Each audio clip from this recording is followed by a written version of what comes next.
আসসালামু আলাইকুম ওয়া রাহমাতুল্লাহি ওয়া বারাকাতুহু। সুপ্রিয় সপ্তম শ্রেণীর শিক্ষার্থীবৃন্দ, আজকে তোমাদের ইতিহাস ও সামাজিক বিজ্ঞান বই অধ্যায় 10 সম্পদের কথা পৃষ্ঠা নম্বর 171 এর ছক সম্পর্কে আলোচনা করব। প্রিয় শিক্ষার্থী, তুমি যদি আমার চ্যানেলটিতে নতুন হয়ে থাকো এবং সাবস্ক্রাইব করে না থাকো তাহলে আর দেরি না করে এখনই চ্যানেলটি সাবস্ক্রাইব করে পাশে থাকো।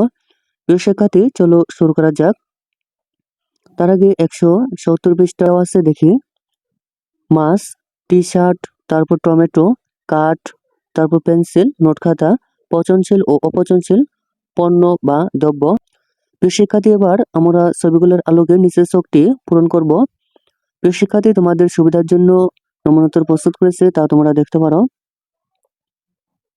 নমুনোত্তর হচ্ছে পচনশীল পণ্য। পচনশীল পণ্য হচ্ছে মাংস, মাছ, টমেটো। অপচনশীল পণ্য হচ্ছে ফ্যান, টি-শার্ট, কাঠ, পেন্সিল, নোট খাতা।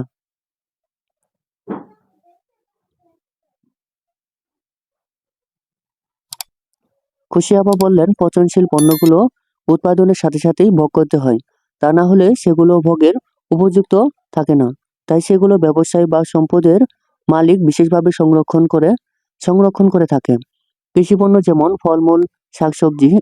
এছাড়াও অপচনশীল পণ্যেরও নির্দিষ্ট মেয়াদ থাকে, তাই এগুলো সংরক্ষণেরও ব্যবস্থা করতে হয়।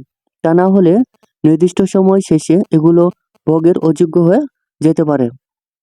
যেমন হচ্ছে জামা কাপড়, প্রসাধনী, আসবাবপত্র ইত্যাদি।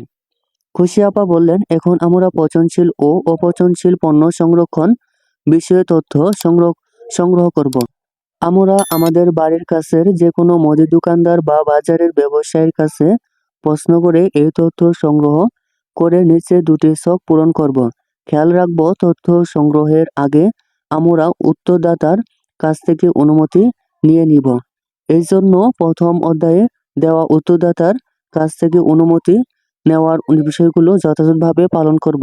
এটা আমরা বাড়ির কাজ হিসেবে নিয়ে আসব। প্রিয় শিক্ষার্থী, তোমাদের জন্য পচনশীল পণ্য সংরক্ষণের উপায়ের ছকটি পূরণ করে রেখেছে, তা তোমরা দেখতে পারো।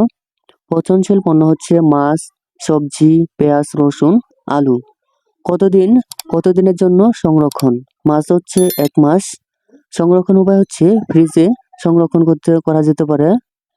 পচনশীল পণ্য হচ্ছে সবজি, কতদিনের জন্য সংরক্ষণ? 3 দিন। সবজি হচ্ছে 3 দিন। সংরক্ষণের উপায় হচ্ছে ফ্রিজে। পেঁয়াজ, রসুন কতদিনের জন্য সংরক্ষণ? 8 মাস। সংরক্ষণের উপায় হচ্ছে হিমাগার। পচনশীল পণ্য হচ্ছে আলু, কতদিনের জন্য সংরক্ষণ? 9 মাস। সংরক্ষণের উপায় হচ্ছে হিমাগার। প্রিয় শিক্ষার্থী, এই ছিল তোমাদের 171 পৃষ্ঠা এর ছকের নমুনোত্তর। প্রিয় শিক্ষার্থী, তুমি যদি আমার চ্যানেলটিতে নতুন হয়ে থাকো এবং সাবস্ক্রাইব করে না থাকো তাহলে আর দেরি না করে এখনই চ্যানেলটি সাবস্ক্রাইব করে পাশে থাকো। ধন্যবাদ।